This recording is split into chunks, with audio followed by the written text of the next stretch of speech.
There's a ton of noise out there. So how do you get decision makers to pay attention to your brand? Start a podcast and invite your ideal clients to be guests on your show. Learn more at sweetfishmedia.com. You're listening to B2B Growth, a daily podcast for B2B leaders. We've interviewed names you've probably heard before, like Gary Vaynerchuk and Simon Sinek, but you've probably never heard from the majority of our guests. That's because the bulk of our interviews aren't with professional speakers and authors. Most of our guests are in the trenches leading sales and marketing teams. They're implementing strategy. They're experimenting with tactics. They're building the fastest growing B2B companies in the world. My name is James Carberry. I'm the founder of Sweetfish Media, a podcast agency for B2B brands, and I'm also one of the co-hosts of this show. When we're not interviewing sales and marketing leaders, you'll hear stories from behind the scenes of our own business.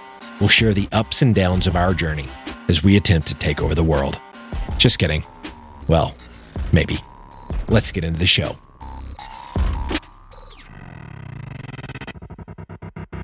Welcome back to the B2B Growth Show. This is another episode in the content-based networking series, and I am talking to my dear friend, Eric Sharp. Eric, how you doing today, man? James, I am great, but I'm really curious about something right now. Okay, what is it? How many other people can say that they've been a guest on the B2B Growth Show 3 times? 3 times. I do. I think maybe one other person, Samantha Stone. Quite possibly could be the only person. So we'll have to get you on again next week just so you can overthrow. All right, send me and the crown can rightfully be yours. Sounds like a plan to me. Awesome, man. So Eric, you and I feel like I've been in your office for the last, I don't know, like every week for the last couple months because you're helping us redesign our website. And you're here in Orlando as well. And we've become, pretty close friends over the years. And we have started producing your podcast, 1 to 10, recently. And you called me last week and you told me a story about something that happened with your podcast. That's what we're going to spend the bulk of this interview talking about. But before we do that, can you kind of just give listeners, for the folks that haven't heard you on the 3 other episodes that you've already been on, can you have just explain what is ProtoFuse? What are you guys all about? And then we'll dive into that story. Sure. So I am the founder of ProtoFuse, like you mentioned. We are a digital marketing company. We've been around since 2005. I have been doing web design and development and digital marketing since 1999. So dating myself a little bit, was a bit of a dinosaur. Got to see all the craziness in the dot-com boom era, and have kind of watched digital marketing and websites in general evolve since then. So it's been a lot of fun. And for a long time, ProtoFuse was just kind of in the space of doing work for anybody and everybody. And recently, within the last 12 months, I'd say we decided to niche down and focus specifically on working with B2B technology companies. And more specifically than that, mid-size B2B tech companies. So we've put in a lot of different things to the company. We're trying out new things. As you mentioned, the 1 to 10 podcast is definitely something new for us, and we're loving it, and lots of change across the board. I love it, man. And I love the new positioning. I've heard you talk about it on some other podcasts as well. And I think it's super, super smart. So Eric, I want to kind of go back to the story that I alluded to earlier. You were shopping in Publix and you called me and you're like, man, you won't believe what just happened with the show. Can you recall that story for listeners? Because I think anybody interested in doing content-based networking, this particular use case is going to be really, really helpful for them to hear. Yeah, not a problem. And so we've recorded about 10 or 11 episodes on the podcast, and we're doing weekly releases at this point. We've got a bunch queued up, and we've got a bunch of guests that are going to be coming on the show. And we've got a healthy clip to things. And a lot of the guests that we've invited on the show have been peers or existing clients, just to kind of get the show off the ground. And to be honest, these people are smart, and we really enjoyed working for them. And I knew that they'd be able to bring some good stuff to the show. But recently we decided to use the podcast like, you've been telling me for years that it can work in this sort of way. And it was a great test bed to it. But really the gist of the story is we got an inbound lead, which we've been hot and heavy on inbound for years. Yeah, And that's how I found you. that's how you found us, right? And they came in via organic search and poked around our website and filled out a form. The conversation started there. I then had a quick phone call with them. They then came to our office and visited us, and we're kind of in the sales process. So we hadn't had much conversation outside of that. I hadn't asked them on the podcast yet. We had a really, really great meeting here at our office. And really what came out of that meeting was, hey, let's move towards a proposal phase, which we did. So a week later, I put together 3 options for them, ranging from, and I'm okay with sharing these details, it's totally okay, 30,000 to around 75,000 for the first year engagement. A couple different options for them to choose from. Very wide range, but we didn't know enough about them yet to lock in on something. So, and we like giving our clients options. So a week later, after that meeting here at the ProtoFuse office, I traveled to them, which they're actually right up the road from us, which is a lot of fun. I actually walked awesome. my office after the meeting. It was that close. And pretty much just went up there and presented to them, the chairman and some C-level folk, and my main point of contact that filled out that contact form on our site. He was there as well. And, I felt like it was okay. The presentation was okay. I try to make our proposal, I guess, reviews more of a conversation rather than a presentation. So I probably didn't mean to say presentation there, but just showing them how we could work together and some options for the problems that we talked about. And anyway, I left there. I felt decent about it. I didn't feel great. I left there. I didn't hear from them for probably 2 weeks or so. I did a little follow-up. I mean, typically when it comes to the sales process, because we are so inbound heavy and we have such what I feel like a pretty good wealth of information on our website, I would usually send a prospect just content, right? So, or, even industry related articles that may speak into their problems. But that was really the sales tactic that we used. And we didn't really have anything outside of that. And the lead kind of went cold. I didn't hear from them. And I just kind of almost wrote off the lead in a way. But then I was like, well, we've got this great podcast called 1 to 10. James is here talking to me about inviting prospects on the guests, or inviting prospects onto the show. Let's give it a whirl. So I reached out to pretty much the decision maker at the company. I invited him onto the show. It took about 2 or 3 weeks to iron out a topic and get him on the show and get it scheduled. He actually came to our office and we did it in person. But nice. I know this is a real long story, James, but I feel like no, man, it's worth it. Yeah. I'm sitting at the edge of my seat and I know what happens at the end. So keep going. So he comes into the office and we do the podcast. I try to keep it very, very focused on the podcast episode itself. I don't try to bring up the proposal. I don't try to bring up, hey, it'd be great to work with you. That type of stuff. I really left that alone and just really laser focused on getting a really good podcast episode out the door. Yeah. And he came in, we had a great recording for 30 some minutes. We hit stop, said, hey, that was really fun. A lot of good stuff. And it naturally, I promise you, it naturally turned into a conversation about his business.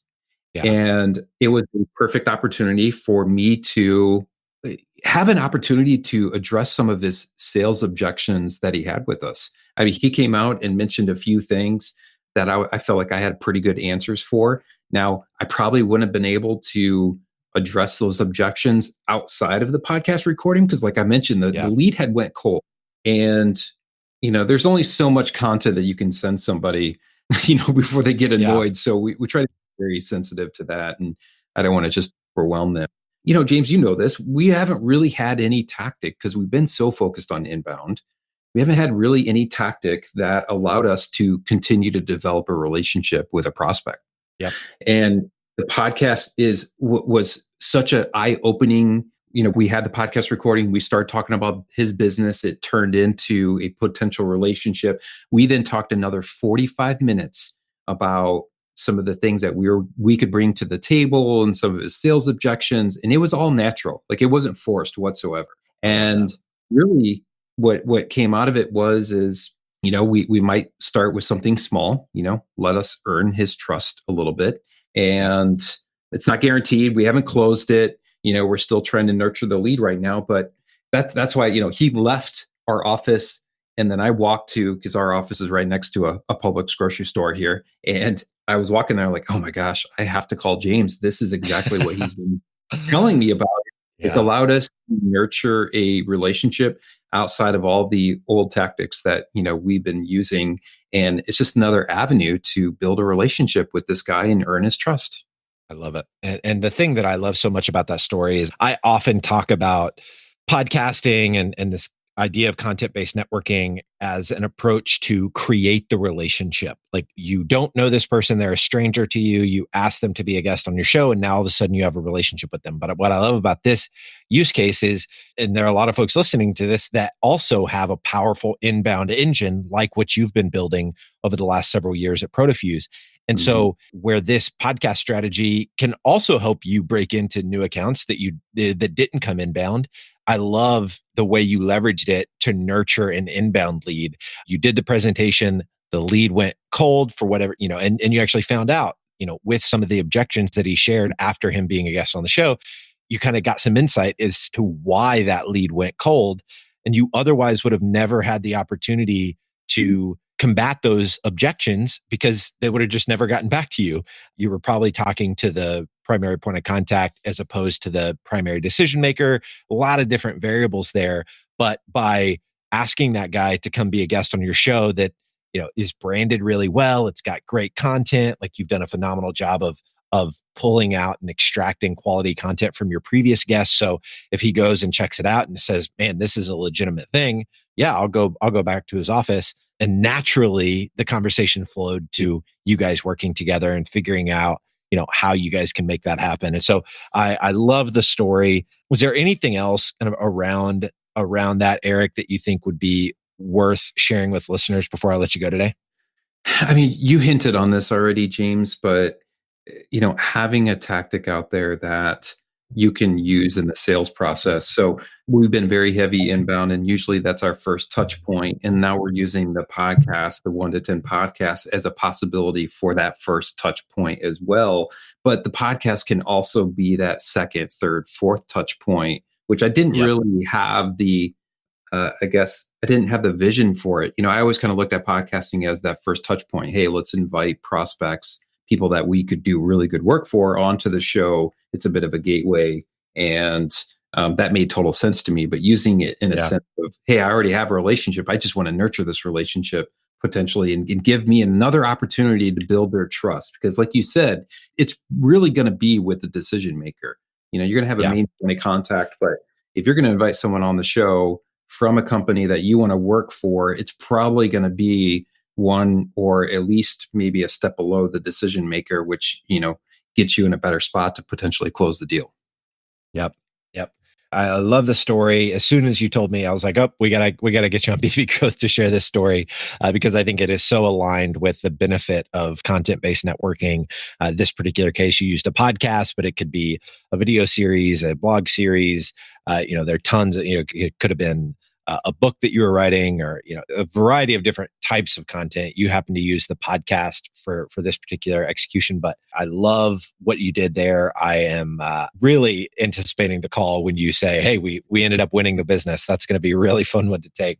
But Eric, how can folks listening to this, how can they learn more about you, connect with you, and also learn more about ProtoFuse? You can go to protofuse.com. So that's PROTOFUSE.com. You can find me on LinkedIn. James, you and I are connected. So, if you search for Eric Sharp and then find that I'm connected to James, it's probably going to be me. Those are the two best ways I'd say to reach out. And I'm a fairly newbie to the podcasting world. I feel like we got some good momentum going, but anyone that's interested in wanting to talk about, starting their own podcast and how Sweetfish can help with all that, and some challenges that maybe we had in starting the show up, please feel free to reach out. I'd love to be able to share some insights there. Love it. Awesome. And if you are a fan of the Chicago Bears or CrossFit, also make sure to connect with Eric. You guys will have plenty of conversations until the wee hours of the morning. So Eric, thank you so much for your time today, man. This has been fantastic. I really appreciate you. Thanks, James. Thanks for bringing me on. Digital marketing agencies have a tough job. You have to stay on top of the latest marketing strategies for your clients and your agency. What if there was a way you could address both at the same time? Imagine your agency putting out content with greater quality and quantity. Envision bringing your clients a turnkey solution for one of B2B marketing's fastest growing media strategies, podcasting. You know, all those clients asking for your help with their account-based marketing efforts? Picture being the first to bring them the idea of content-based networking, showing them the proven strategy for breaking into their most coveted accounts. Here's the concept. Sweetfish Media is looking to work with a limited number of innovative agencies interested in a new partnership model. We produce a podcast for your agency. You introduce the power of podcasting and Sweetfish services to your clients. Everybody wins. Learn more at sweetfishpartners.com.